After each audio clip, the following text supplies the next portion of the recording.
Natchez, Mississippi, August 1838. In the suffocating heat of a summer that would be remembered as the cruelest on record, something began happening at Bellwood Plantation that defied every law of the South, every social convention, every understanding of power and bondage that had governed the region since its founding. The master of the estate, a man named Nathaniel Crowder, was seen kneeling before one of his slaves, not in punishment, not in some performance of Christian humility, but in worship. Genuine, terrified, desperate worship. Within 3 months, Bellwood Plantation would become the site of 17 unexplained deaths. Within 6 months, Nathaniel Crowder would vanish entirely, leaving behind only a locked room in the manor house that his widow refused to open for the rest of her life. And within a year, every single slave who had lived on that property would disappear without record or trace, as though they had never existed at all. The local newspaper archives from that period contain no mention of Bellwood Plantation after October 1838. The property deed itself was altered, the name changed, the previous ownership erased from official records. But in the private diaries of neighboring plantation families, in letters carefully preserved by descendants who understood they documented something impossible, the truth remained. A truth so disturbing that it challenged the very foundation of a society built on the absolute dominion of one race over another. What drove a wealthy plantation master to worship the very people he was supposed to own? What power did one slave possess that could reduce his captor to a trembling supplicant? And why were the witnesses to this blasphemy so determined to erase every trace of it from history? Before we continue with the story that would become known in whispered conversations as the Bellwood Abomination, make sure you're subscribed to this channel and hit that notification bell. What you're about to hear represents months of research into suppressed documents, family letters that were never meant to see daylight, and testimony that was deliberately buried because it threatened to expose a reality the plantation aristocracy could never afford to acknowledge. Drop a comment telling us where you're listening from. We love connecting with our community of truth seekers across the country. The story begins not at Bellwood, but in Charleston, South Carolina, in the spring of 1837. Nathaniel Crowder was 34 years old, the inheritor of a modest cotton fortune, and a man who by all accounts possessed neither remarkable intelligence nor particular cruelty. He was, in the language of his peers, an adequate master. His slaves were fed sufficiently, punished when necessary but not excessively, and worked at a pace that maximized profit without generating the kind of brutality that occasionally sparked rebellion or flight. He attended church every Sunday, contributed to the appropriate charities, and married a woman from a respectable Virginia family who brought with her both a substantial dowry and impeccable social credentials. In short, Nathaniel Crowder was unremarkable, a man shaped entirely by his time and place, who accepted slavery not because he'd ever questioned its morality, but because he'd never thought to question anything at all. He inherited human property the same way he inherited furniture and land, with the same casual assumption of ownership, with the same fundamental disconnect between the concept of possession and the reality of personhood. But in April of 1837, Nathaniel attended a slave auction in Charleston that would alter the trajectory of his life in ways he could never have anticipated.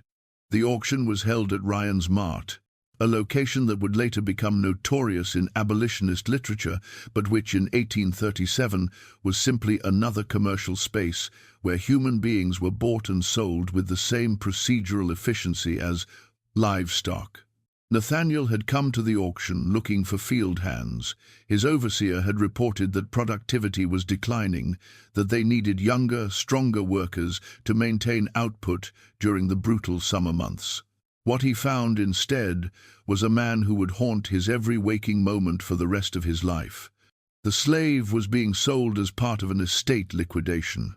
His previous owner, a sugar planter from Louisiana named Auguste Fontaine, had died suddenly, leaving behind substantial debts and a plantation that needed to be divided and sold to satisfy creditors. The slave's name, according to the auction documents, was simply Emmanuel. No family name, no history beyond the notation that he'd been born in Louisiana approximately 40 years earlier and had served as a house slave for the entirety of his life. Nathaniel noticed him immediately, not because of any physical beauty or remarkable appearance.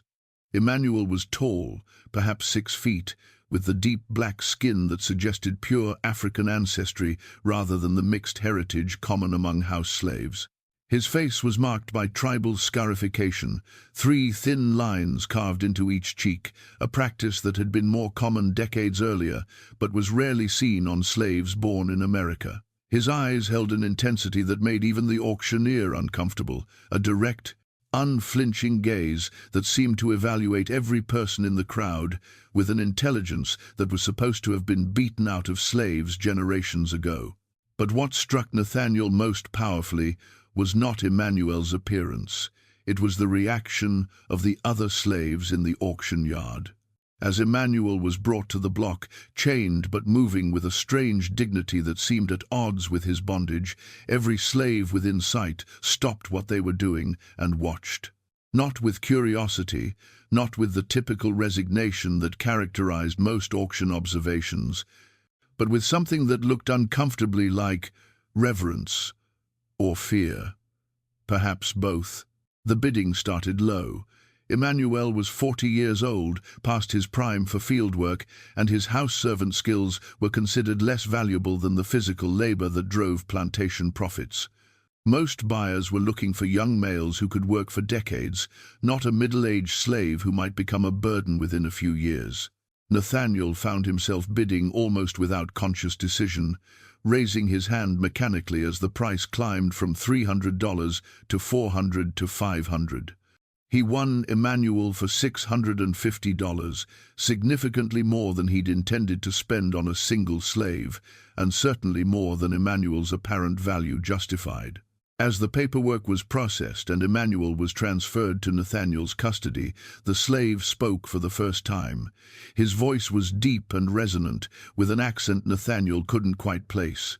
It carried traces of French, hints of something older, something that predated European influence entirely. "You don't know what you've purchased," Emmanuel said quietly, his eyes meeting Nathaniel's with an intensity that should have been impossible in a slave addressing his new master.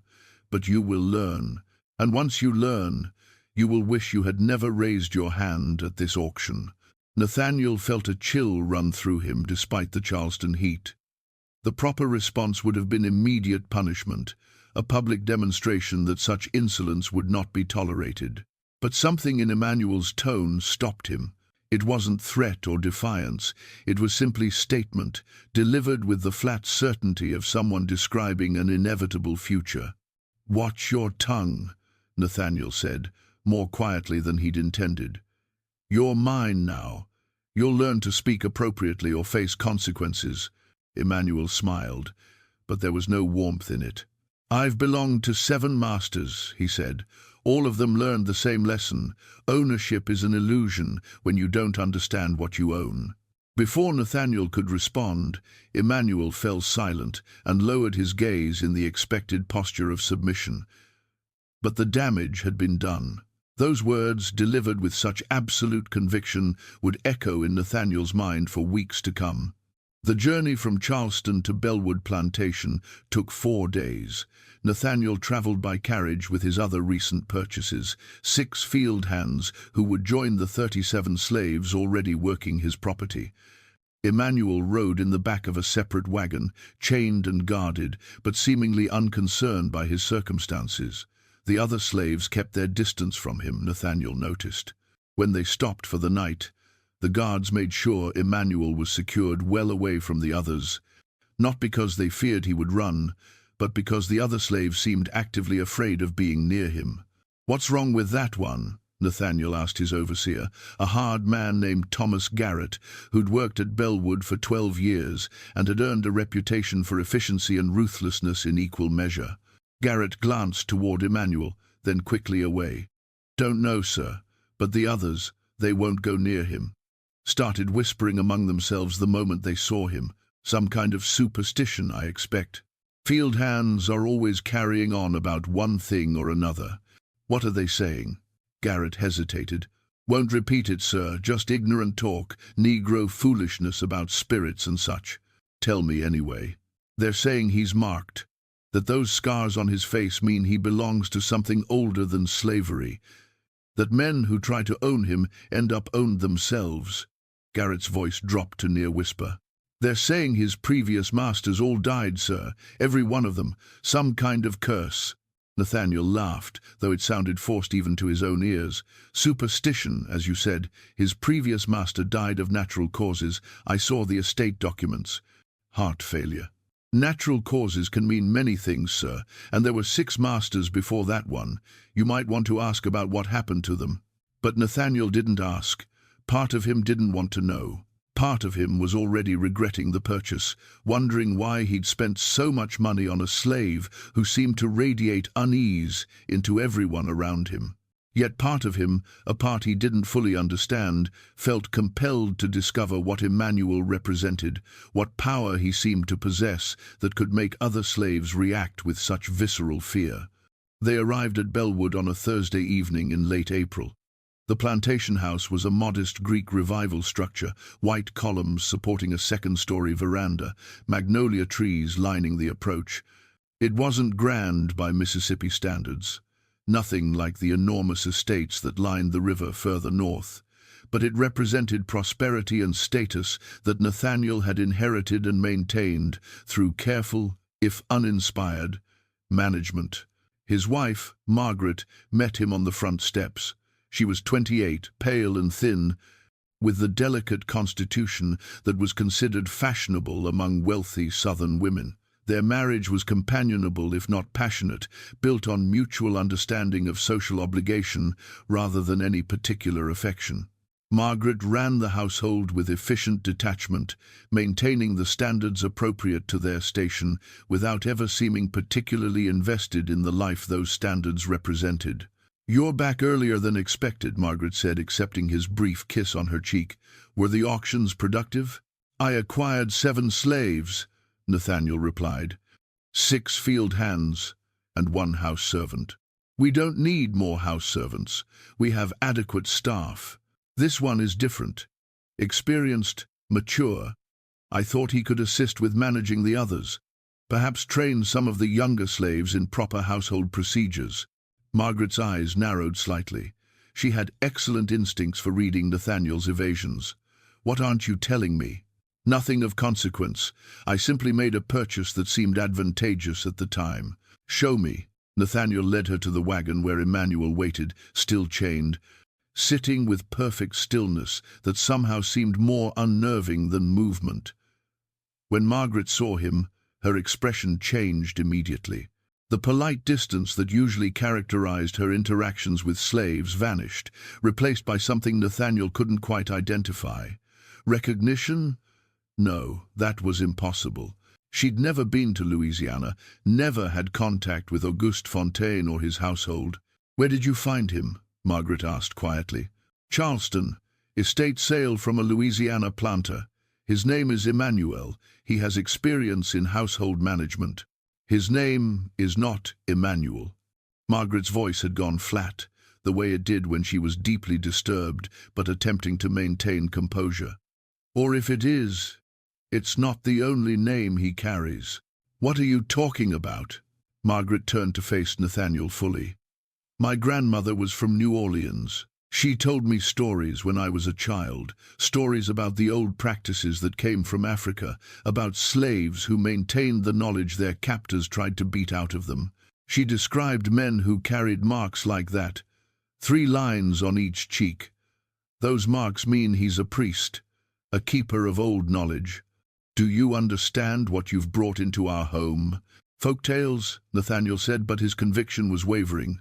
"Superstition. Look at his eyes, Nathaniel. Really look at them." Nathaniel did. Emmanuel stared back at him with that same unsettling intensity, and for just a moment Nathaniel felt as though he were the one being evaluated, weighed, judged, as though Emmanuel knew something about him that he didn't know himself. "Unchain him," Margaret said suddenly. "Put him in the east guest room. Not the slave quarters. Not yet." That's highly irregular. The slaves will see it as weakness. The slaves already fear him. Did you not notice that? Did you not see how they avoid even looking in his direction? They know what he is. We need to understand it too, before we assign him quarters with the others. Nathaniel wanted to argue, wanted to assert his authority, and insist that Emmanuel be treated like any other slave. But Margaret's instincts about household management had always been sound, and her genuine unease was unlike anything he'd seen from her before. Very well. One night. Then we'll reassess. Emmanuel was brought into the house through the back entrance, his chains removed by guards who handled him as little as possible. He was led upstairs to a small guest room, normally reserved for visiting family members of moderate importance. It contained a proper bed, a washstand, and a window that overlooked the plantation's eastern fields. Nathaniel visited him there after dinner. He found Emmanuel standing at the window, looking out over the rows of cotton plants where slaves were still working in the fading light, their songs drifting up through the humid air. "Why did your previous owners die?" Nathaniel asked without preamble. Emmanuel turned from the window. "Because they tried to own what cannot be owned. Because they believed power came from chains and whips, when true power comes from understanding. Because they looked at me and saw property instead of seeing what I actually am. And what are you? I am a Babalao, a priest of Ifa. I carry knowledge that survived the Middle Passage, wisdom that predates your nation's existence by thousands of years. Your people took our bodies, but they could never take what we carried here." Emmanuel tapped his temple. "Or here." He placed his hand over his heart. "That's blasphemy. Christianity is the only true faith. Christianity is your faith. Mine is older, and unlike yours, mine actually works." Nathaniel felt anger rising. "Careful. I can have you whipped for such talk." "You can. Auguste Fontaine whipped me 17 times in the first month I lived in his house. He wanted to break me, to force me to abandon what I am." Emmanuel's expression remained calm. He died 3 weeks after the 17th whipping. His heart simply stopped beating while he sat at dinner. The doctors found no explanation. Coincidence? Before Fontaine, I belonged to a man named Charles Bro. He tried a different approach. He wanted to learn what I knew, to possess my knowledge the way he possessed my body. Emmanuel shook his head slowly. His mind broke. Last I heard, he was in an asylum in New Orleans, convinced that ancestral spirits were speaking through the walls of his cell. "You're threatening me. I'm simply telling you the history you purchased along with my body. You asked why my previous owners died. I'm answering honestly." Emmanuel moved closer, and Nathaniel found himself fighting the urge to step backward. "Men like you believe ownership means control. But some things cannot be controlled, only respected. Some knowledge cannot be dominated, only honored. Your society has built itself on the delusion that you can own other human beings. I am living proof of why that delusion is dangerous." Nathaniel stared at this slave who spoke with the authority of a philosopher, who moved with the confidence of a free man despite his legal status. Every instinct told him to reassert dominance, to remind Emmanuel of his place. But a deeper instinct, one he didn't fully understand, warned him that conventional responses wouldn't work here. "What do you want?" Nathaniel finally asked. Emmanuel smiled slightly. "What do I want? Freedom would be the obvious answer. But I learned long ago that freedom in your society is an illusion. Free men of color in the South are only marginally less oppressed than slaves. So instead, I want what I've always wanted. To practice my traditions, to serve my orishas, to maintain the knowledge my grandfather entrusted to me before he died in the cane fields of Saint-Domingue. Let me do that, and I will serve your household faithfully. Try to break me, and you'll learn why 7 men have failed before you." The audacity of the proposal left Nathaniel momentarily speechless. A slave was negotiating terms of his servitude, stating conditions as though he had any right to do so. It violated every principle Nathaniel had been raised to accept. And yet something in Emmanuel's absolute certainty made refusal feel dangerous. "I'll consider it," Nathaniel said finally, retreating from the room before Emmanuel could sense how shaken he truly was. That night, Nathaniel couldn't sleep. He lay beside Margaret in their bed, listening to the familiar sounds of the plantation at night, but his mind churned with images of Emmanuel's scarred face, with the memory of that unsettling smile, with the fundamental challenge Emmanuel represented to everything Nathaniel understood about power and ownership. Around 3 in the morning, Nathaniel rose and walked to his study. He poured himself whiskey and tried to think clearly about his situation. He'd purchased a troublesome slave, nothing more. The solution was simple. Sell him, or break him, or if necessary, make an example of him that would discourage any other slaves from similar presumption. But even as he formed these thoughts, Nathaniel knew he wouldn't act on them. Because beneath his rational mind, in some deeper place he barely acknowledged, he already sensed what would take him months to fully understand. Emmanuel was right. Some things couldn't be owned. Some knowledge couldn't be controlled. And Nathaniel Crowder, unremarkable cotton planter, adequate master, had accidentally purchased a doorway into a reality he'd spent his entire life refusing to see. Outside his study window, in the slave quarters where Emmanuel should have been chained but wasn't, drums began to beat. Soft at first, barely audible, but growing gradually louder. The rhythm was complex, layered, nothing like the simple call and response patterns Nathaniel had heard from field slaves during their rare moments of permitted celebration. This was different. This was language. This was prayer.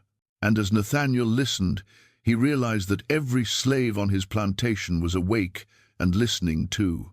The normal sounds of the quarters, the usual restlessness and whispered conversations that characterized the hours before dawn, had gone completely silent. Everyone was listening to those drums. Everyone was hearing something Nathaniel couldn't quite comprehend. He finished his whiskey and returned to bed, but sleep never came. And somewhere in the guest room above the slaves' quarters, Emmanuel sat cross-legged on the floor, speaking in a language that predated English by millennia, calling to forces that predated slavery itself, beginning a process that would transform Bellwood Plantation into the site of America's most suppressed and terrifying historical mystery. The transformation of Bellwood Plantation began with small things. Details that Nathaniel noticed but couldn't quite explain. The field slaves worked with renewed energy despite the brutal heat of May. Productivity increased by nearly 20% within 2 weeks of Emmanuel's arrival, though Thomas Garrett, the overseer, reported using the whip less frequently than usual. The slaves seemed to move with purpose rather than the sullen resistance that typically characterized forced labor. They sang different songs, older songs in languages Garrett didn't recognize and couldn't silence because the work was being done. Emmanuel himself had been assigned to household duties after that first unsettling night. Margaret had insisted on it, claiming she wanted to observe him closely, to understand what made him different from other slaves. He served at meals, cleaned the main rooms, and performed his duties with such flawless efficiency that the other house slaves began watching him with the same wary reverence the field workers displayed. He never spoke unless addressed, never showed the slightest hint of insubordination, and yet his presence dominated every space he occupied. Nathaniel found himself watching Emmanuel constantly. During meals, he would track the slaves' movements around the table, noting the precise grace of his gestures, the way he seemed to anticipate needs before they were voiced. During the long afternoons, when Nathaniel worked in his study on plantation accounts, he would sense Emmanuel's presence in adjacent rooms and find his concentration fracturing, his mind drifting toward questions he couldn't quite formulate. Margaret noticed her husband's distraction. One evening in mid-May, as they prepared for bed, she confronted him directly. "You're obsessed with him," she said, her voice carrying neither judgment nor concern, simply observation. "You watch him constantly. You find excuses to be in whatever room he's working in. What are you looking for?" Nathaniel wanted to deny it, but Margaret had always been unnervingly perceptive. "I'm trying to understand him. He's unlike any slave I've ever encountered. There's something about him that doesn't fit the natural order of things. The natural order is an invention of men who needed to justify their cruelty. My grandmother taught me that. She said the old knowledge, the practices that came from Africa, they recognized powers that Christianity refuses to acknowledge. Perhaps Emmanuel carries some of that power. Perhaps that's what you're sensing. You sound like you believe it. That's dangerous talk, Margaret. If anyone heard you suggesting that Negro superstitions held actual power, that slaves might possess knowledge superior to whites, our reputation would be destroyed. Our reputation is built on the fiction that human beings can be property. Margaret's voice had gone cold. I've never questioned that fiction publicly because I understand the consequences of doing so. But privately, Nathaniel, I've always known it was a lie. And I think you're beginning to know it too. That's why Emmanuel frightens you, because he forces you to see what you've spent your entire life refusing to acknowledge. The conversation ended there, but it marked a shift in their marriage. Margaret withdrew into a cool distance, spending more time in her rooms, leaving Nathaniel alone with his increasingly obsessive thoughts about Emmanuel and what the slave represented. In early June, approximately 6 weeks after Emmanuel's arrival, the first death occurred. One of the field hands, a young man named Samuel, who'd been known for his strength and reliability, collapsed while working. The other slaves carried him to the quarters, where he died within hours. His body showed no signs of injury or disease. He simply stopped breathing, as though something vital had been extracted from him. Thomas Garrett reported the death to Nathaniel with barely concealed unease. The Negroes are saying it's connected to Emmanuel, sir, saying that Samuel disrespected one of the old rituals, spoke against what they're calling the Babalawo. Now they're all terrified. That's absurd. Men die from heat exhaustion, from overwork. It's unfortunate but not supernatural. With respect, sir, Samuel wasn't overworked. He'd been resting in the shade when it happened. And the other slaves, they're saying his soul was taken. That's the exact phrase they keep using. His soul was taken as payment. Payment for what? Garrett hesitated. For Emmanuel's protection, sir. They believe he's under the watch of spirits, that anyone who threatens him or disrupts his work will face the same fate. It's making them afraid to work near him, afraid to even look at him. Nathaniel should have dismissed this as ignorant superstition. Instead, he found himself walking to the slave quarters that evening, something he rarely did. The quarters consisted of a series of small cabins arranged in 2 rows, basic structures that provided minimal shelter, but nothing resembling comfort. As Nathaniel approached, he heard singing, but not the spirituals or work songs he was accustomed to. These were older sounds, rhythmic chanting in what might have been Yoruba or another West African language, accompanied by hand drums and the shake of something that sounded like dried gourds filled with seeds. He found Emmanuel in the center of a gathering, surrounded by perhaps 20 slaves who sat in a careful circle around him. Emmanuel held a staff carved with intricate patterns, symbols Nathaniel didn't recognize. He was speaking, his voice rising and falling in a cadence that felt almost hypnotic, and the slaves around him responded at intervals with phrases that sounded like affirmations or prayers. Nathaniel stepped forward, intending to stop this gathering, to reassert authority. But as he moved into the firelight, Emmanuel's eyes found him, and the priest, the Babalawo, smiled. "You're welcome to join us, Master Crowder. We're honoring those who came before, those who survived the crossing, those who maintained the knowledge despite every effort to break them. This is forbidden. Slaves gathering like this, practicing heathen rituals. I could have you all whipped." "You could," Emmanuel's voice remained calm, "but you won't, because you're beginning to understand that what we practice here is older and deeper than your laws. You're beginning to feel it yourself, aren't you? The pull, the recognition that the world is larger than what you've been taught." The other slaves watched this exchange with expressions Nathaniel couldn't read.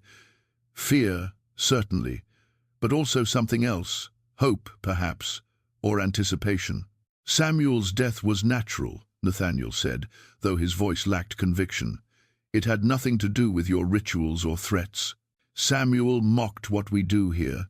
He called me a fraud, said I was just an old man filling their heads with African foolishness. Emmanuel gestured to the assembled slaves. 2 days later, his soul departed. I took no action against him. I didn't need to. The Orishas defend their own. You're claiming you killed him. I'm claiming that I am protected by forces your Christianity refuses to acknowledge. I'm claiming that your society's attempt to strip us of our beliefs, our practices, our knowledge, has failed. We carried it across the ocean in our minds, in our songs, in the patterns we weave and the rhythms we beat. You can own our bodies, Master Crowder, but you'll never own what lives inside them. Nathaniel felt something shift inside him at those words.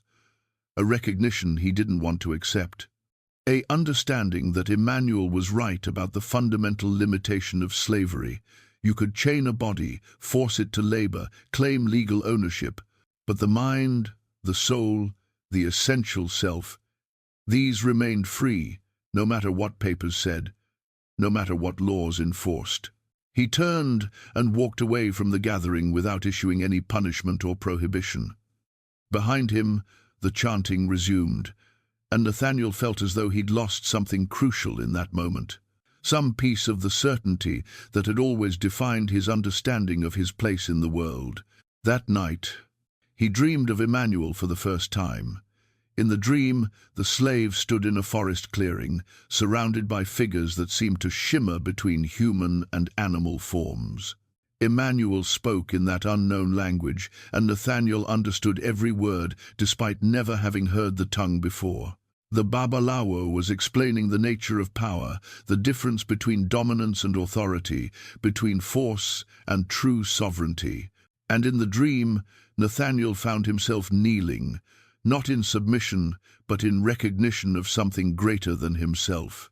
He woke in a cold sweat, disturbed by the dream's intensity and by the lingering sense that it hadn't been merely a dream at all. That Emmanuel had somehow reached into his sleeping mind and planted those images, those ideas, those fundamental challenges to everything Nathaniel believed about hierarchy and power. The summer deepened, and with it, Nathaniel's obsession grew. He began asking Emmanuel questions during their brief interactions. First about practical matters, household management, the best methods for organizing servants. But gradually, inevitably, his questions turned more personal, more philosophical. He wanted to know about the practices Emmanuel maintained, about the beliefs that governed his worldview, about this system called Ifa that supposedly predated Christianity. Emmanuel answered carefully at first, offering fragments of information that left Nathaniel hungry for more. The priest seemed to understand that knowledge given too freely would be devalued, that the slow revelation of hidden wisdom would prove more seductive than any sudden exposure. He spoke of Orishas, divine forces that govern different aspects of existence. He explained the concept of Ashe, a spiritual power that flowed through all things. He described divination practices that could reveal the future, rituals that could alter the course of events, sacrifices that could appease or summon forces beyond human comprehension. "Your Bible speaks of miracles," Emmanuel said during one of these conversations, "but it claims they ended with the apostles. My tradition says the miraculous is always present, always accessible to those who know how to see it, how to work with it. Your God is distant, abstract, requiring faith without evidence. My Orishas are immediate, tangible, responsive to those who serve them properly." "That's blasphemy," Nathaniel said, but with less conviction than before. "Is it, or is it simply a different understanding of the divine? Your people enslaved mine, forced us to practice Christianity, but we didn't abandon our truths. We hid them inside your religion, worshipped our Orishas under the names of your saints. You thought you'd converted us, but we simply learned to speak 2 languages. Emmanuel's smile was knowing. "And now you want to learn the older language. That's why you keep seeking me out. That's why you dream of things you can't explain. How do you know about my dreams? Because I send them. Because you're being prepared for something you don't yet understand.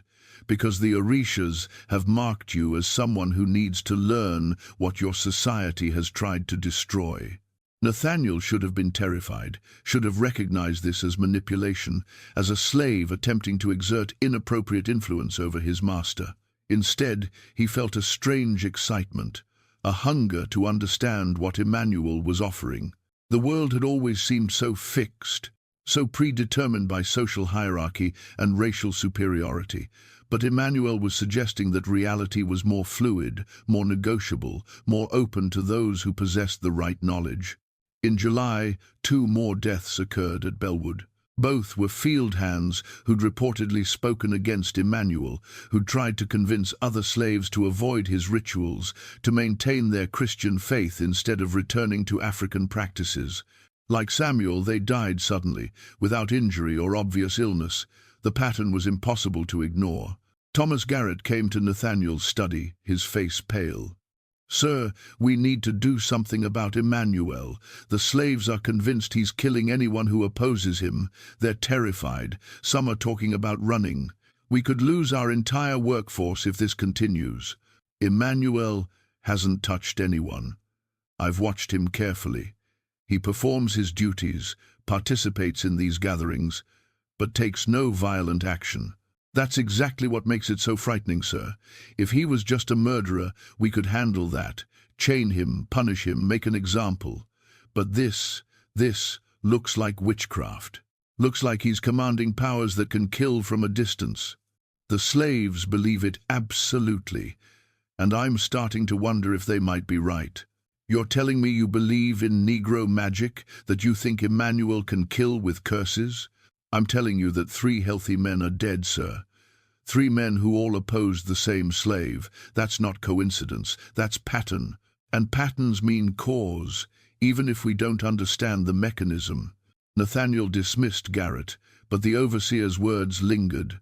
3 deaths, 3 opponents of Emmanuel's practices. The rational explanation would be coincidence. Perhaps some disease that affected only certain individuals, perhaps even the stress of resisting social pressure from the other slaves. But Nathaniel found himself increasingly unable to accept rational explanations where Emmanuel was concerned. That evening, he confronted the Babalao directly. They were alone in the house. Margaret had retired early with one of her headaches, and the other servants had been dismissed to their quarters. Nathaniel had been drinking whiskey, trying to quiet the questions that consumed him, when Emmanuel entered the study to bank the fire for the night. "Did you kill those men?" Nathaniel asked, without preamble. Emmanuel paused in his work, his back to Nathaniel. "What would you do if I said yes? I'd have you arrested, tried, hanged." "No, you wouldn't." Emmanuel turned to face him. "Because you want what I have. You want the knowledge, the power, the certainty that comes from understanding how reality actually works beneath the lies your society has constructed. You've been drinking tonight because you can't stop thinking about it, can't stop wondering what would happen if you submitted to what I represent. I would never submit to a slave.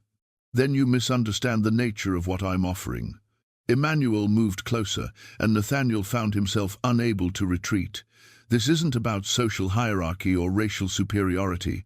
This is about recognizing that some forces transcend human categories. The Orishas don't care about skin color or legal status. They care about service, about devotion, about respect. I've told you that some things cannot be owned, only honored. Are you ready to understand what that means? Tell me about the deaths. Tell me the truth. The truth is complex. Emmanuel sat down, an act that would normally be unthinkable for a slave in his master's study. But Nathaniel didn't protest. The men who died were blocking spiritual work that needs to happen here. They were preventing other slaves from accessing practices that sustain them, that give them dignity and power despite their bondage. I prayed to Oya, the Orisha of storms and transformation. I asked her to remove obstacles. She answered, "That's not murder. That's divine justice. You're admitting you caused their deaths.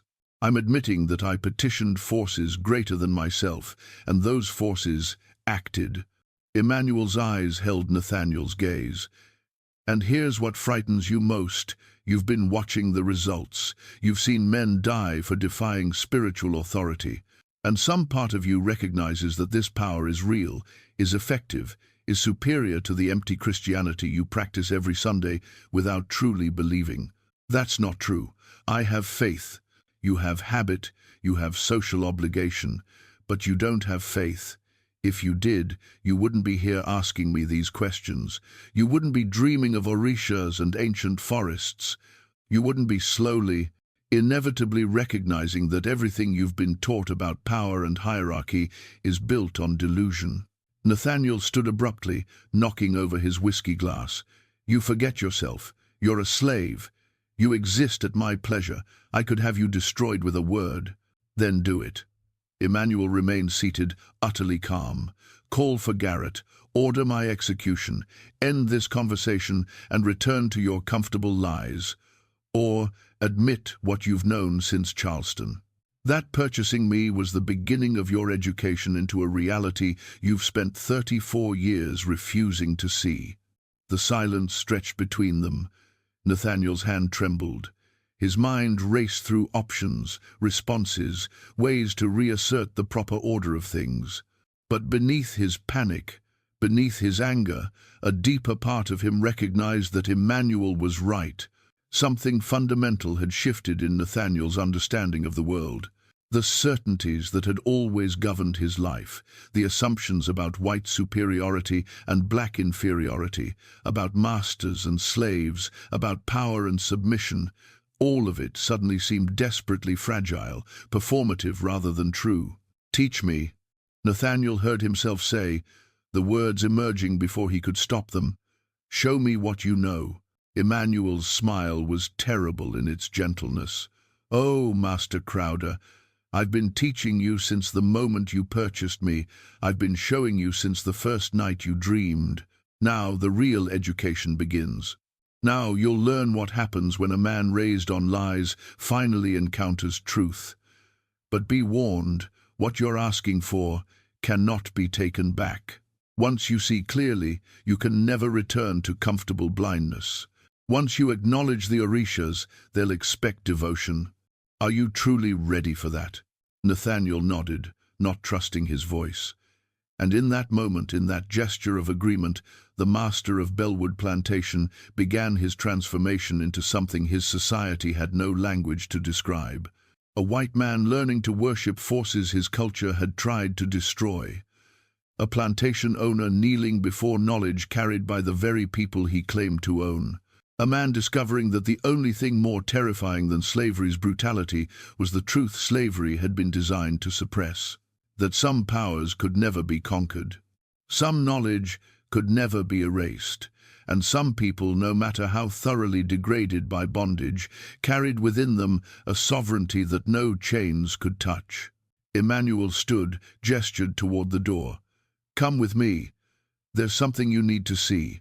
Nathaniel followed, leaving his study, his whiskey, his pretense of authority. He followed Emmanuel through the dark house and out into the humid night, toward the slave quarters where drums were already beginning to beat, where his slaves, his property, his human livestock, were practicing something older than his nation, older than Christianity, older than the entire murderous fiction of racial hierarchy. He followed because he couldn't stop himself, because Emmanuel had awakened a hunger for truth that overwhelmed every other consideration. Because after 34 years of comfortable lies, Nathaniel Crowder had finally encountered something real, and that reality was about to destroy everything he'd ever believed about himself and his place in the world. The gathering that night would mark the point of no return for Nathaniel Crowder. Emmanuel led him past the main slave quarters to a clearing in the woods beyond the cotton fields, a space Nathaniel had never known existed, despite owning this land for 8 years. The path was narrow, barely visible, marked only by stones that seemed to glow faintly in the darkness with what might have been phosphorescence or something less easily explained. Approximately 40 slaves had gathered in the clearing, nearly every adult who lived on Bellwood Plantation. They'd built a fire in the center, and around it they'd arranged 7 clay bowls, each containing substances Nathaniel couldn't identify. Herbs, perhaps, oils, something that looked disturbingly like blood. The slaves formed a circle around these elements, and when Emmanuel appeared with Nathaniel following behind him, a collective intake of breath rippled through the assembly. Thomas Garrett would have seen this as rebellion, as conspiracy, as everything that justified the brutal controls slavery required. But Nathaniel, approaching with Emmanuel's guidance, saw something entirely different. He saw community. He saw worship. He saw people who'd been stripped of everything except what they carried inside themselves, now expressing that interior world with a dignity and power that made the white man's Sunday services seem hollow by comparison. Emmanuel moved to the center of the circle and began speaking in Yoruba. Nathaniel understood none of the words, but the meaning penetrated anyway. This was invocation. This was prayer to forces that predated the names white men had given to divine power. The slaves responded at intervals, their voices rising and falling in complex harmonies that seemed to resonate in Nathaniel's chest, in his bones, in some part of him that had never been touched by Sunday school lessons or plantation social hierarchies. Then Emmanuel switched to English, clearly for Nathaniel's benefit. Tonight we honor Shango, the Orisha of thunder, of fire, of masculine power and judgment. We honor him, and we ask him to witness something unprecedented in this land of bondage. A master who seeks to become a student, a white man who wishes to kneel before knowledge his people have tried to destroy. Nathaniel felt every eye turn toward him. The slaves stared with expressions ranging from disbelief to something approaching pity. They knew what he was about to do, even if he didn't fully comprehend it himself. They knew that once he crossed this threshold, the world would never again make sense in the way it had for his entire life. Emmanuel handed Nathaniel a clay cup filled with bitter liquid. "Drink," the Babalawo commanded, "and as you drink, understand that you're consuming medicine that will open your eyes to what has always been here, but hidden from you. You'll see the spirits that walk alongside us. You'll understand the connections between all living things. You'll recognize that the hierarchy you've believed in is illusion, and what lies beneath it is far more complex and far more terrifying than anything your Bible describes." Nathaniel raised the cup. His hands shook. Some part of him screamed that this was madness, that he should drop the cup and run back to the house, back to Margaret and respectability and the comfortable delusions of white supremacy. But a deeper part of him, the part that had been growing stronger since Charleston, urged him forward. Drink, learn, see. He drank. The liquid burned his throat, tasted of earth and rot and something metallic. His stomach convulsed, but he kept it down through sheer will. Emmanuel smiled and began chanting again, this time in a rhythm that matched Nathaniel's suddenly racing heartbeat. The effects came gradually at first. The firelight seemed to intensify, throwing shadows that moved independent of the flames. The slaves' faces began to shift, their features overlaying with other faces, older faces, perhaps the ancestors they were constantly invoking. Nathaniel saw a young woman transform momentarily into an elderly crone before shifting back.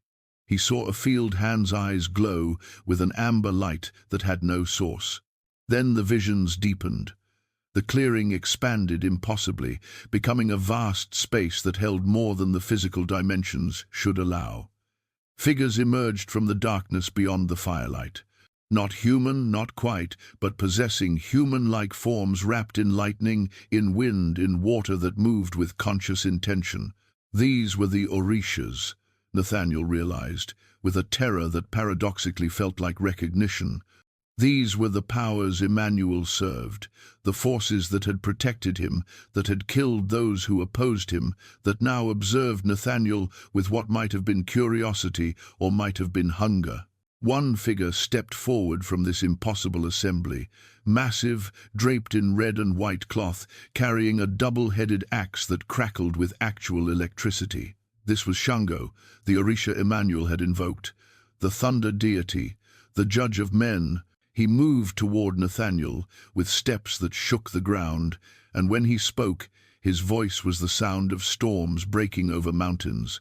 You come seeking knowledge, the voice said, speaking English but with an accent older than the language itself. You come as a master who enslaves my children. Why should I teach one who profits from their suffering? Nathaniel tried to speak, but his throat had closed with fear.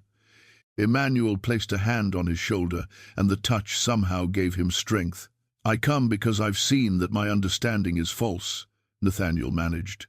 I come because I want to know the truth, even if that truth destroys me. Shango's laughter was thunder. Destroys you? It will not destroy you, little master. It will transform you into something your society has no name for. You will become a bridge between worlds, a white man who serves black gods, a slave owner who kneels before the enslaved. Your neighbors will call you mad, your wife will abandon you. Your reputation will become a cautionary tale whispered in parlors across the South, and yet you say you seek this knowledge? I do. Then kneel. Nathaniel knelt. There, in the clearing, surrounded by his slaves, watched by forces he'd been taught didn't exist, the master of Bellwood Plantation pressed his forehead to the earth and acknowledged powers greater than himself. He felt something break inside him, some structure that had held his identity together for 34 years. The certainty of white superiority, the comfort of seeing himself as civilized while viewing others as savage, the entire edifice of beliefs that justified slavery and racial hierarchy, all of it crumbled like a building with no foundation. When he raised his head, tears streamed down his face. The Orishas had retreated back into the darkness, but their presence remained palpable. Emmanuel stood before him, no longer a slave, but revealed in his true nature as priest, as keeper of ancient wisdom, as someone who wielded power that made legal ownership seem like the pathetic fiction it had always been. Now you begin to see, Emmanuel said quietly. Now you understand why 7 masters before you failed to own me. You cannot own what you do not comprehend. You cannot enslave what is sovereign in ways your laws will never recognize. Rise, Nathaniel Crowder. Rise as a different man than you were when you knelt. Nathaniel stood on shaking legs. The other slaves watched him with expressions he'd never seen directed at him before. Not fear, not resentment, but something approaching compassion. They'd all been where he was now, he realized. They'd all experienced the shattering of one worldview and the painful birth of another. The difference was that they'd been forced into that transformation through the violence of capture and enslavement. He was choosing it, seeking it out, desperately trying to grasp knowledge that his people had spent generations trying to destroy. The ceremony continued for hours. Nathaniel participated where Emmanuel instructed, observed in silence when told to simply watch and learn. He saw divination performed with cowrie shells that fell in patterns revealing past and future. He witnessed offerings made to different Orishas, each receiving specific foods, specific songs, specific gestures of respect. He heard stories of survival, of how these practices had been maintained through the Middle Passage, through plantation brutality, through systematic attempts to erase African identity from the enslaved. And he began to understand that slavery had never been the simple equation of power he'd believed it to be. The enslaved had always maintained inner sovereignty, had always possessed knowledge and practices that their captors could neither comprehend nor eliminate. When the ceremony finally ended near dawn, Emmanuel walked Nathaniel back toward the main house. They moved in silence until they reached the veranda, where the slave finally spoke. What you experienced tonight will fade somewhat in the daylight. The medicine's effects will wear off, and your rational mind will reassert itself. You'll question whether what you saw was real or hallucination. That's natural, but the transformation has begun, and it cannot be stopped. You've acknowledged powers your people deny. You've knelt before forces your religion calls demonic. There's no returning from that threshold, Master Crowder. You belong to the Orishas now, whether you accept it or not. What happens next? Nathaniel asked, his voice hoarse from chanting and smoke and terror. You continue your education. You learn properly, systematically, under my guidance. And in time, you'll serve these forces openly, regardless of what your society thinks. Emmanuel's expression was unreadable in the pre-dawn darkness. "But be warned, the path ahead will cost you everything. Your wife, your reputation, your place in white society. The Orishas demand total commitment, half measures offend them, and those who offend them," his voice dropped to a whisper, "do not survive long." Nathaniel climbed the steps to his house, entered through the front door he'd exited hours earlier, and immediately knew something had changed. Margaret stood in the front hall, still dressed in her nightclothes, her face pale and drawn. She'd been waiting for him. "Where were you?" she asked. "With Emmanuel. In the woods. At a ceremony." Margaret closed her eyes as though receiving news of a death. "I smelled the smoke from my bedroom window. I heard the drums. And I knew you'd gone to them." Her voice broke. "My grandmother warned me about this.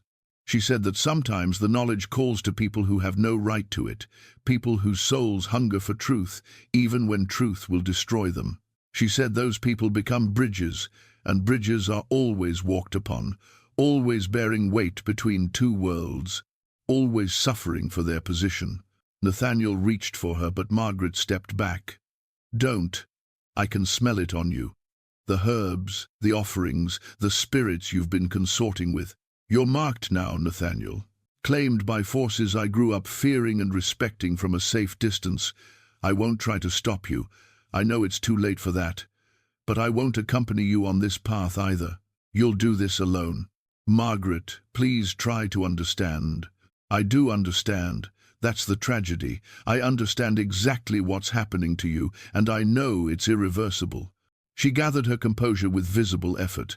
"I'll remain your wife in public. I'll maintain the household, play my role for society.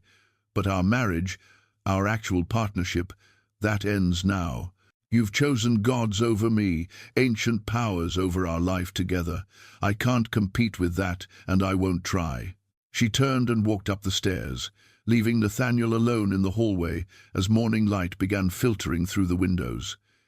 He should have felt loss, should have mourned the death of his marriage.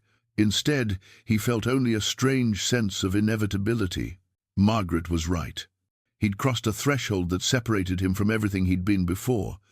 There was no returning, no rebuilding what he'd willingly destroyed in pursuit of knowledge his society insisted didn't exist.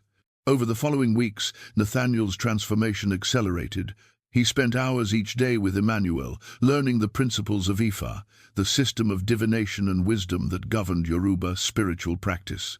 He learned about the 16 major Odu, the sacred verses that contained all knowledge, all possibility. He learned to identify different Orishas, to understand their preferences, their domains, their personalities. He learned sacrifice.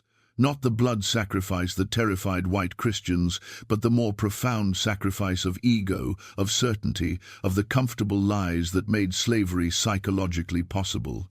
The plantation continued to function, but its nature changed. Thomas Garrett reported that the slaves worked with renewed purpose, that productivity remained high despite Nathaniel's strange new habits.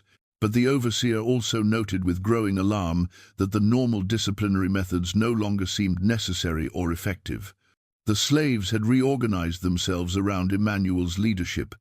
They deferred to the Babalawo in all matters, spiritual and practical, and Garrett's authority existed only at Emmanuel's sufferance.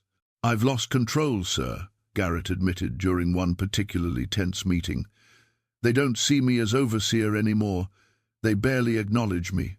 And when I try to enforce discipline, Emmanuel intervenes. He doesn't do it openly, doesn't challenge me directly.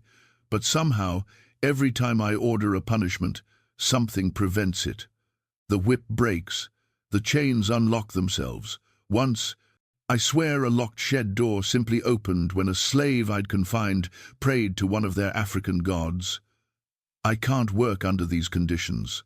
Nathaniel should have supported his overseer, should have re-established the brutal hierarchies that made plantation slavery possible.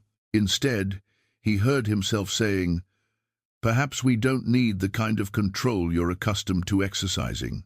The work is being done, the slaves are healthier and more productive than ever. Maybe force was never as necessary as we believed." Garrett stared at him with undisguised horror. "Sir, are you hearing yourself? You're talking like an abolitionist, like someone who's forgotten that these are slaves, not employees. We can't run a plantation on goodwill and African superstition. What if the superstition is more real than the systems we've built? What if we've been wrong about everything, Thomas?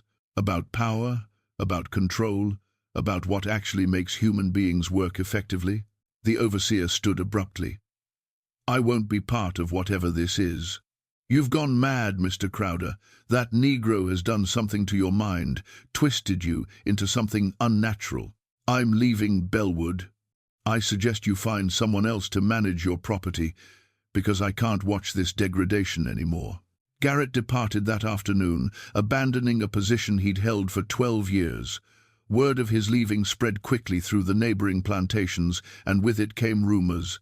Nathaniel Crowder had become unstable. He'd fallen under the influence of a slave who practiced witchcraft. He'd been seen participating in Negro rituals, kneeling before his own property, speaking of African gods as though they were real. The rumors reached a crisis point when 4 more deaths occurred at Bellwood within a single week. This time, the dead weren't slaves, but white men. A merchant who'd come to negotiate cotton prices collapsed on Nathaniel's front steps, blood streaming from his eyes. A neighboring planter who'd come to express concern about the rumors died in his carriage on the way home, his heart apparently exploding in his chest. A minister who'd attempted to hold an intervention, to pray over Nathaniel and cast out whatever demons possessed him, hanged himself from a tree on the property line, though no one could explain how he'd tied the knot that killed him. And a doctor who'd examined the bodies, who'd written a report suggesting some kind of poisoning or disease, was found dead in his office with all his papers burned to ash and a single African symbol painted in blood on his wall. The pattern was unmistakable. Anyone who threatened Emmanuel, anyone who tried to separate Nathaniel from the Babalawo's influence, anyone who attempted to expose or stop what was happening at Bellwood, died. And they died in ways that suggested supernatural agency, that defied rational explanation, that terrified everyone who learned the details. The white community's response was swift and desperate.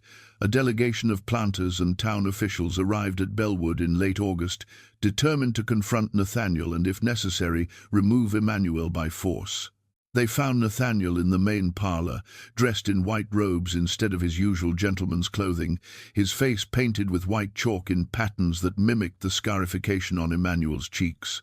"Mr. Crowder," the delegation's leader began, a prominent planter named Harrison Thorne, "we've come to discuss the situation at your plantation. There are concerns, serious concerns, about your welfare and the influence certain of your slaves may be exerting over you." Nathaniel looked at them with eyes that seemed to see through them to something beyond. "You're here to save me from Negro magic. You're here to reassert the proper order, to remind me that white men don't kneel before black gods. Is that the substance of your concern, gentlemen?" The bluntness of his response unsettled them. "Yes," Thorne admitted. "We're here because you've abandoned your position, your duty, your race. You've allowed a slave to corrupt you into practices that are abhorrent to God and civilization. We're asking you to send this Emmanuel away, to cleanse your household of these heathen influences, and to return to Christian society. And if I refuse, then we'll take action ourselves. We'll remove the slave by force if necessary. We'll have you examined by doctors to determine your mental fitness. We cannot allow this degradation to continue, Nathaniel. You're setting an example that threatens the entire foundation of our society." Nathaniel stood, and as he did, the temperature in the room seemed to drop. The men in the delegation felt it, several pulling their coats tighter despite the August heat. "Your society is built on the delusion that you can own other human beings," Nathaniel said quietly. "That you can strip them of culture, identity, knowledge, and reduce them to tools. But you can't. You've never been able to. The knowledge survived, the practices survived, the gods survived, and now I've seen them, gentlemen. I've knelt before them, I've felt their power, and I tell you with absolute certainty that everything we've built here in the South Every plantation, every auction block, every law that says one human can own another, all of it is illusion. Comfortable, profitable illusion. But illusion nonetheless. "You're insane," one of the men whispered. "Perhaps. Or perhaps I'm the only one seeing clearly. Emmanuel taught me that wisdom often looks like madness to those who cling to lies. You're welcome to try removing him. You're welcome to try restoring what you call proper order. But I warn you, gentlemen, the Orishas protect their servants, and they've claimed me as thoroughly as they've always claimed Emmanuel." The delegation left without taking action, too unnerved by Nathaniel's transformation and too frightened by the mysterious deaths that had plagued anyone who opposed the Babalao. But they reported back to the broader community, and a decision was made. Bellwood Plantation would be quarantined. No one would trade with Nathaniel Crowder. No one would visit his property.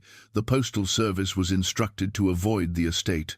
Bellwood would be treated as though it had been struck by plague, isolated, and left to collapse under its own accumulated madness.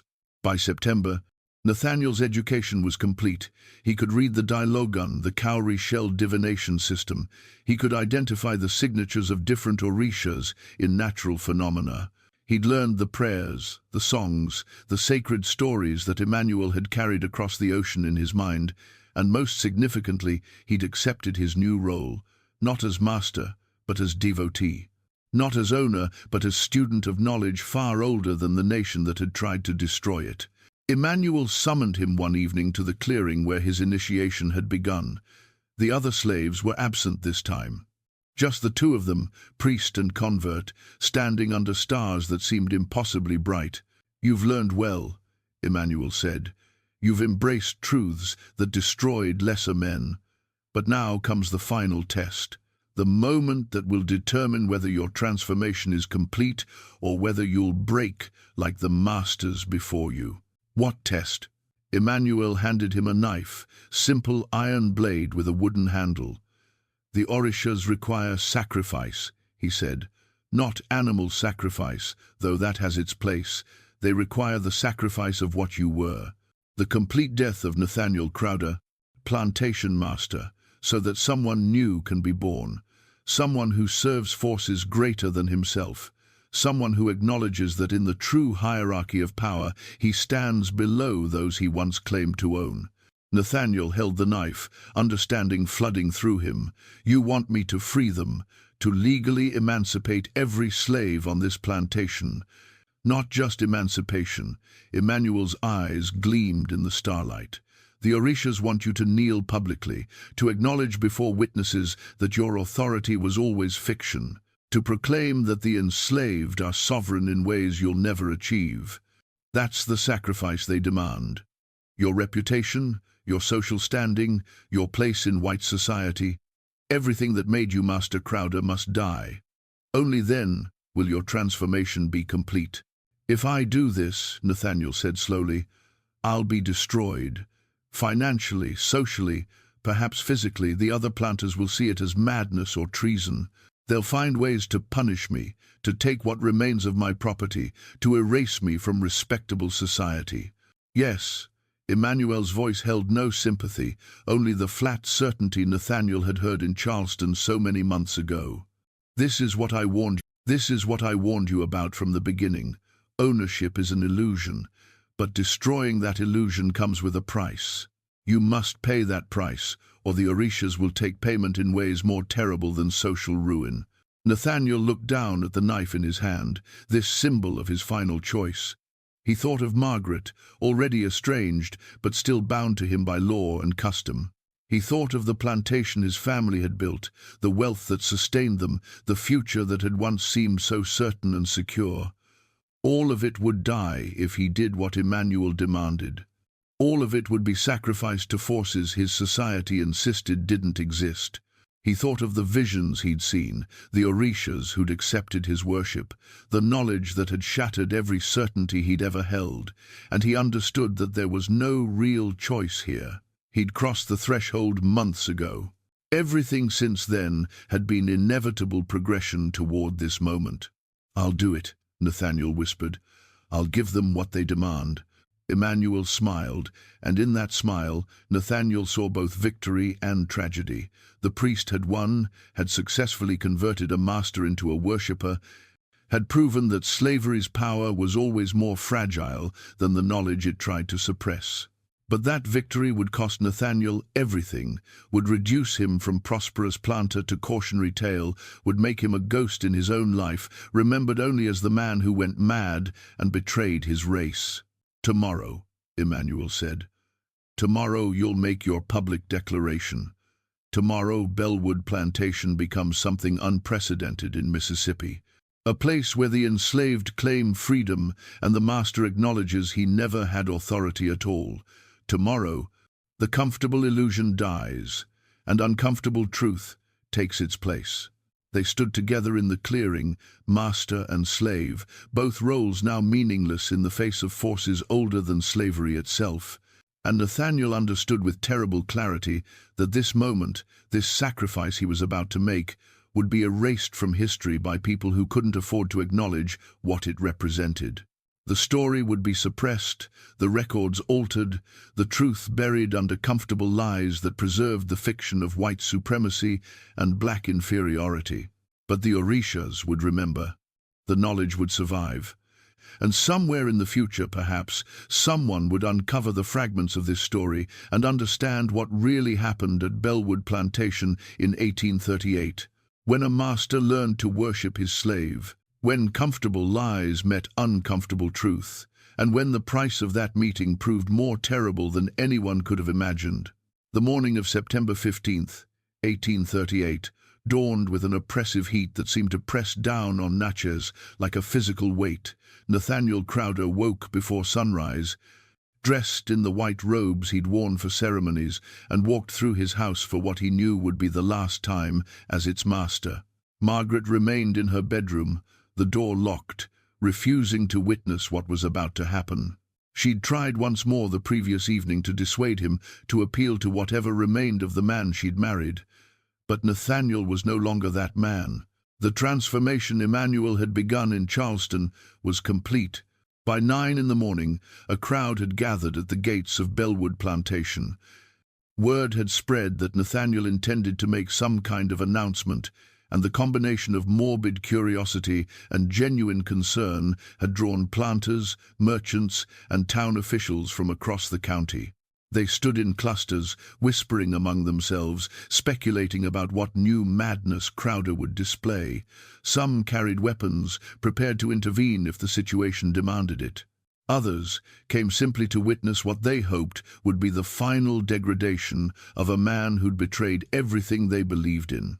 Nathaniel emerged from the house at precisely 10 o'clock.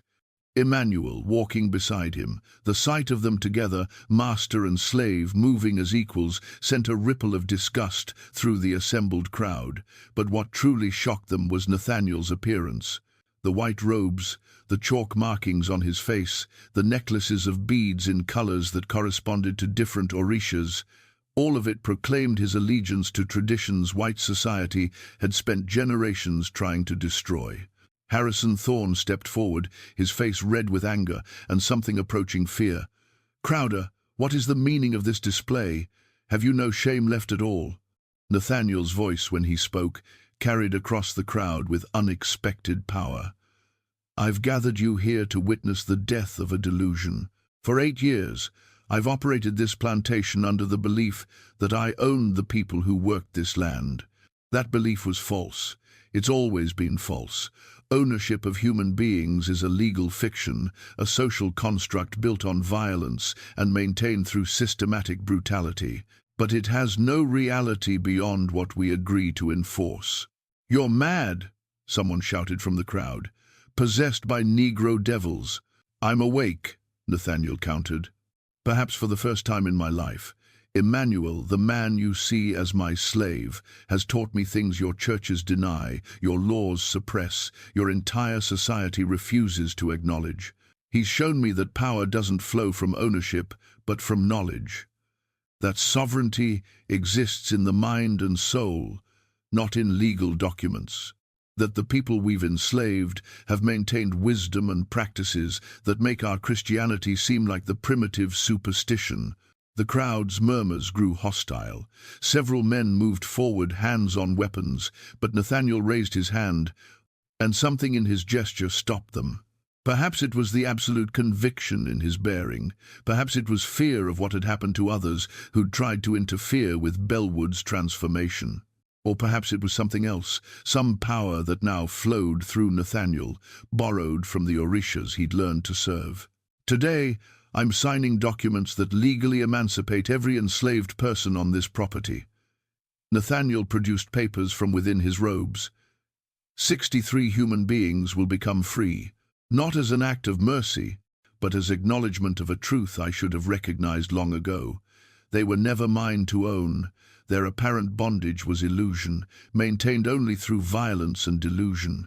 The reality is that they've always been sovereign, always maintained knowledge and practices that transcended the chains we placed on their bodies.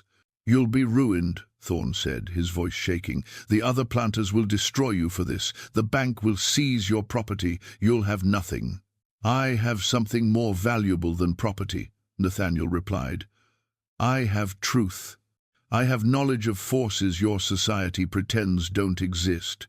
I have the blessing of powers older than your nation, older than Christianity, older than the entire edifice of white supremacy you've built your lives upon."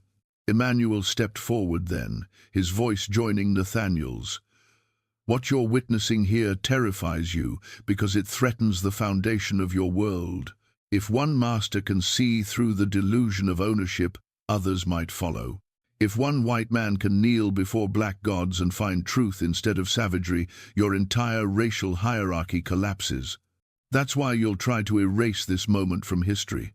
That's why you'll rewrite the records, change the deeds, suppress every trace of what happened at Bellwood. But you can't destroy what we've proven here. That knowledge survives. That power persists. And someday, perhaps long after we're all dead, someone will uncover this truth and understand what you tried so desperately to bury." The crowd erupted. Men surged forward, weapons raised, determined to stop this blasphemy, to silence Nathaniel and Emmanuel before their words could spread further contamination through the region's carefully maintained social order. But as they moved, the sky darkened impossibly fast. Clouds rolled in from nowhere, black and roiling, pregnant with electricity. Thunder crashed directly overhead, so loud that several men fell to their knees. And in the sudden wind that rose, people swore they heard voices, deep and resonant, speaking in languages that predated English by millennia. The approaching mob stopped. The wind intensified, tearing at clothes, extinguishing torches, driving dust into eyes and mouths. The Orishas had arrived to witness their servants' final sacrifice, to protect what they'd claimed, to demonstrate that white men's weapons meant nothing against forces they refused to acknowledge. In the chaos of wind and thunder, Nathaniel signed the emancipation documents. Emmanuel witnessed them, as did several of the newly freed slaves who'd gathered nearby. The legal formalities were completed even as the crowd scattered, seeking shelter from the unnatural storm that had erupted from a clear morning sky. When the wind finally died and the thunder faded, the crowd was gone. Only a handful of witnesses remained, and what they reported in the days that followed varied so wildly that no coherent narrative emerged. Some claimed they'd seen African spirits materializing from the storm clouds, dancing and laughing at white men's terror. Others swore Emmanuel had grown to impossible size, his scarified face glowing with divine light. Still others insisted they'd seen nothing supernatural at all, just a violent weather event coinciding with Crowder's mad declaration. But everyone agreed on one thing. After that morning, Bellwood Plantation was cursed. No one would work the land, no one would purchase the property. It stood empty and avoided, a monument to whatever had happened there, whatever transformation had occurred that white society had no language to describe or explain. The deaths began that same evening. Harrison Thorne, who'd led the delegation, collapsed at dinner, blood pouring from his nose and ears. A doctor who examined him found no medical explanation. His heart had simply stopped, as though something had reached inside his chest and squeezed. 3 more planters who'd been present at the morning's confrontation died within 48 hours, each death more inexplicable than the last. One drowned in an inch of water in his bathtub. Another burned to death, despite being found in a room with no fire, his body charred as though struck by lightning. The third went mad, screaming about demons with scarified faces, before throwing himself from the 2nd floor of his home. The pattern was undeniable. Anyone who'd witnessed Nathaniel's declaration, anyone who'd tried to stop the emancipations, anyone who'd spoken against what happened at Bellwood, died. And they died in ways that suggested divine punishment, supernatural retribution, forces beyond human comprehension, exacting payment for opposition to their will. By October, 17 people associated with the attempt to stop Nathaniel's transformation were dead. The local authorities, terrified and desperate, declared that Bellwood Plantation was under quarantine for unspecified contagion. No one was permitted to approach the property. The road leading to the estate was officially closed, and in an unprecedented move, the property records were altered. The name Bellwood was erased, replaced with a generic designation. Nathaniel Crowder's ownership was removed from all official documents, as though he'd never existed. The newspaper archives from that period contain no mention of any of these events. Not the deaths, not the emancipations, not the supernatural storm. The entire episode was suppressed with an efficiency that suggests coordination at the highest levels of Mississippi government. The story was too dangerous, too destabilizing, too threatening to the foundations of slave society to be allowed into public discourse. But in private letters, in diaries never meant for publication, the truth survived. A Charleston merchant wrote to his brother in Virginia, describing the impossible events at Bellwood, events that had left 17 men dead and an entire plantation abandoned.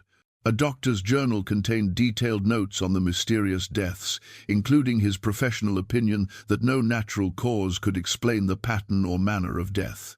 And Margaret Crowder's diary, discovered decades later by descendants, contained the most detailed account of all. She wrote of watching Nathaniel's transformation from a distance, of hearing the drums and chanting from the slave quarters, of smelling the herbs and offerings that pervaded the house. She wrote of her husband's growing obsession with Emmanuel, of conversations she'd overheard where the slave spoke as teacher and the master as devoted student. She wrote of her own horror at seeing Nathaniel kneel before forces she'd been raised to fear, at watching a white man of privilege and education surrender everything to knowledge carried by the enslaved. And she wrote of the final night at Bellwood, the night Nathaniel disappeared. It was October 23rd, approximately 5 weeks after the public declaration. The newly freed slaves had remained on the property, unwilling or unable to leave. They continued their ceremonies in the woods, continued their practices, but now openly, without fear of punishment or interference. Emmanuel led them, his authority absolute, his power demonstrated by the deaths of those who'd opposed him. Margaret had isolated herself in the west wing of the house, avoiding Nathaniel and the changes that had consumed Bellwood. But on that October night, she woke to sounds that drew her from her bedroom despite her fear. Drumming, yes, but also voices raised in what sounded like celebration or farewell. She moved to the window and saw torches in the woods, more light than she'd ever seen at the ceremonies before. Then she heard footsteps in the hallway. Nathaniel moving through the house toward the east wing, toward a room he'd had locked for weeks, a space he'd forbidden anyone from entering. Margaret followed at a distance, compelled by curiosity that overrode her terror. She watched as Nathaniel unlocked the east room and entered. Through the open door, she glimpsed an interior transformed beyond recognition. The walls were covered in symbols, painted in what looked like blood and ash. The floor had been marked with complex patterns, geometric designs that hurt her eyes to follow. And in the center of the room stood an altar, draped in cloth of red and white, covered with offerings, fruits, rum, honey, tools, and what Margaret was certain were human bones. Emmanuel stood beside the altar, waiting. When Nathaniel entered, the Babalawo smiled. "Are you ready?" the slave asked. "Ready to complete what you began? Ready to go where the Orishas are calling you?" "I'm ready," Nathaniel replied. "I've freed those I can free. I've spoken truth to those who refuse to hear it. I've sacrificed everything the Orishas demanded. What remains?" "You," Emmanuel said simply. "The final offering is always the self. You can't serve the Orishas partially, can't worship them while maintaining your old identity. You must surrender completely, cross fully into their realm, and never return. That's what Shango is asking of you. That's the price of the knowledge you've gained." Margaret gasped from the hallway, understanding flooding through her. They were talking about death. Emmanuel was asking Nathaniel to die, to offer his own life as final sacrifice to forces he'd spent months learning to worship. And impossibly terrifyingly, Nathaniel seemed willing. She burst into the room, all caution abandoned. "No," she screamed. "Nathaniel, whatever he's telling you, whatever you think you owe these gods, it's madness. You've gone too far. Come back to me. Come back to reason." Nathaniel turned to face her, and Margaret barely recognized the man she'd married. His eyes held a light that seemed to come from within, a certainty she'd never seen in him before. "Margaret," he said gently, "I've already died. The man you married ended the moment I drank from Emmanuel's cup in the clearing. What remains is simply ceremony. The Orishas are calling me to their realm, and I'm honored to answer. Don't mourn what's already gone." "This is murder," Margaret said, turning to Emmanuel. "You've manipulated him, twisted him, used your heathen practices to destroy his mind. I'll see you hanged for this." Emmanuel's expression held no malice, only the same certainty that radiated from Nathaniel. "You won't, because you understand, even if you refuse to admit it, that what happened here was necessary. Your society built itself on delusion. Someone had to prove that delusion false. Your husband chose to be that proof. His sacrifice will echo through time, will inspire others, will plant seeds that grow into liberation long after we're all forgotten." Margaret fled the room, unable to witness what came next. She locked herself in her bedroom and pressed her hands over her ears, but she couldn't block out the sounds, chanting in Yoruba, drums beating with increasing intensity. And then, at the moment of midnight, a sound like thunder that shook the entire house, accompanied by a flash of light so bright it penetrated through closed curtains and squeezed eyelids. When dawn came, Margaret forced herself to return to the east room. The door stood open. The interior was empty. The altar, the offerings, the symbols on the walls, all of it was gone. The room looked as it had before Nathaniel's transformation, as though nothing had ever happened there. But Nathaniel himself was nowhere to be found. His white robes lay folded neatly in the center of the floor, but the man who'd worn them had vanished completely. Emmanuel was gone too, and when Margaret investigated further, she discovered that all 63 of the freed slaves had disappeared overnight. The quarters stood empty. The fields were abandoned. Every person of African descent who'd lived at Bellwood had simply vanished, leaving no trace of where they'd gone or how they'd departed. Margaret had the east room locked immediately. She never entered it again, never allowed anyone else inside, never spoke of what she'd witnessed that final night. When questioned by authorities about Nathaniel's disappearance, she claimed he'd run off, perhaps gone mad, and wandered into the woods where he'd died of exposure or animal attack. The story was accepted because the alternative was too disturbing to contemplate. Margaret lived in the house alone for another 14 years, slowly depleting the remaining wealth, watching the cotton fields return to wilderness. She remarried eventually to a merchant from New Orleans who knew nothing of Bellwood's history, but she never forgot what she'd witnessed, never stopped hearing the drums and chanting in her nightmares, never escaped the knowledge that her husband had found something more compelling than their marriage, than white society, than life itself. When Margaret died in 1852, her heirs attempted to sell the property. But the locked room presented a problem. The new deed specified that the east room was never to be opened, never to be examined, never to be disturbed. This unusual restriction drove down the property's value significantly. Several potential buyers walked away after hearing the stipulation, unwilling to purchase a house with a permanently sealed chamber. The property eventually sold to a farming family from Kentucky who needed land and couldn't afford to be superstitious. They respected the locked room requirement, though the children reported hearing strange sounds from within. Whispers in unknown languages. The shake of what might have been dried gourds filled with seeds, and once, the unmistakable sound of drums. Though when the family checked, they found no drums in the house, no source for the rhythm that had echoed through the walls.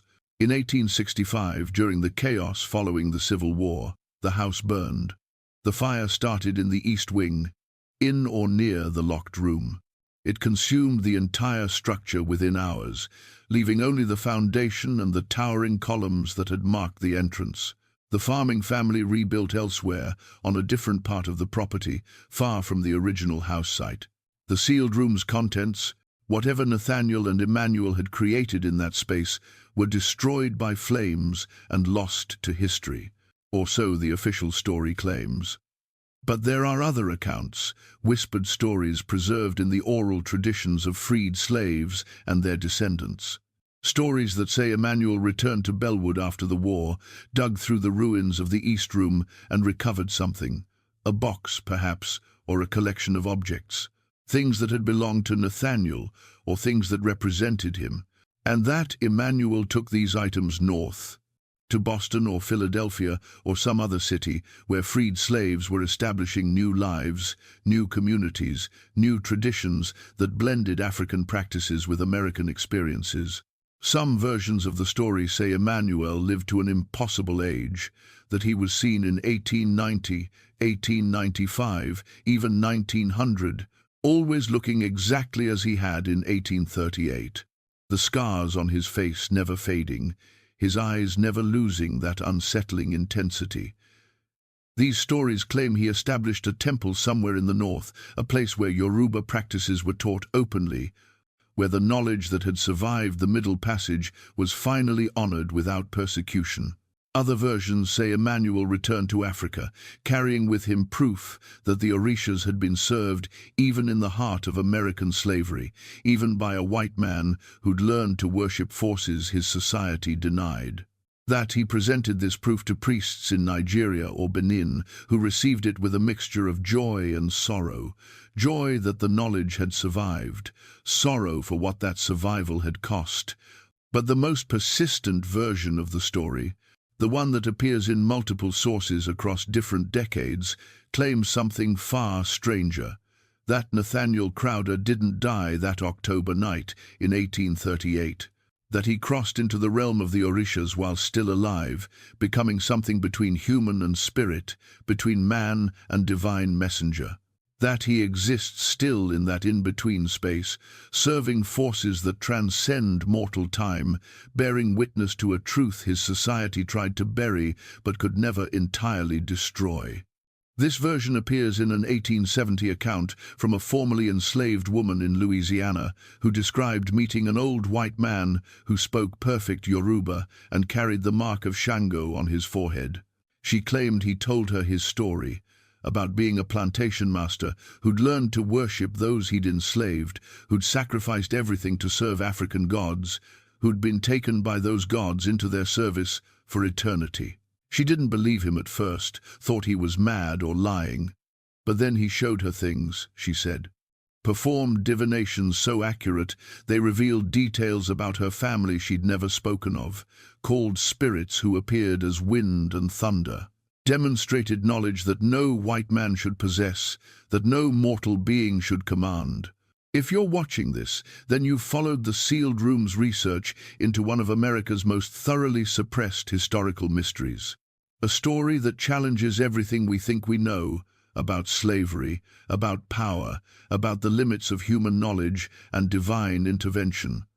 Whether you believe the supernatural elements or see them as metaphor, as cultural interpretation of psychological and social forces, the core truth remains undeniable. Something happened at Bellwood Plantation in 1838, something that terrified white society so deeply that every trace had to be erased, every record altered, every witness silenced. A plantation master did worship his slave, did undergo a transformation so complete that he sacrificed his wealth, his reputation, his very identity to serve knowledge carried by the people he'd claimed to own. And that transformation, that crossing of boundaries society insisted were absolute, proved so threatening that even now, nearly 2 centuries later, the story remains suppressed in mainstream historical accounts. The lesson of Bellwood isn't just about slavery's brutality, though that's certainly part of it. It's about the fragility of systems built on delusion, about how certainty can become poison when it refuses to acknowledge competing truths, about how knowledge survives even the most determined attempts to destroy it. The enslaved maintained their practices, their beliefs, their connection to powers that predated their captivity. And when one man had the courage or madness to recognize that knowledge as valid, as real, as superior to his own inherited certainties, the result was transformation so complete that it had to be erased from history. Today, Yoruba-based traditions like Santeria, Candomblé, and Vodou thrive throughout the Americas. Millions practice these faiths, honoring the Orishas, maintaining the knowledge that survived slavery. Emmanuel's work, and the work of countless other African priests who were enslaved, succeeded. The knowledge wasn't destroyed, the practices weren't eliminated. The gods, if you believe in them, weren't forgotten. And somewhere, perhaps in the space between history and legend, between documented fact and suppressed truth, Nathaniel Crowder still exists, still serving, still bearing witness to what happened when a master learned to worship his slave, when comfortable lies met uncomfortable truth, and when the price of that meeting proved too terrible for American society to acknowledge. What do you think about this story? Does it challenge your understanding of slavery, of power, of what kinds of knowledge existed in the enslaved communities? Have you encountered other suppressed histories that reveal uncomfortable truths about America's past? Leave your comments below. We want to hear your thoughts, your reactions, your own research into these buried narratives. Share this video with someone who needs to hear this story, someone who's interested in the parts of history that powerful institutions wanted erased. And make sure you're subscribed to the Sealed Room with notifications turned on, because we're committed to uncovering these forgotten truths, these suppressed accounts, these stories that challenge everything we thought we knew about the past. Hit that like button if this story moved you, disturbed you, or made you question the comfortable narratives we've been taught about American history. Until next time, keep questioning. Keep searching, keep demanding truth, even when that truth is terrifying, especially when it's terrifying, because the stories that frighten us most are often the ones that matter most.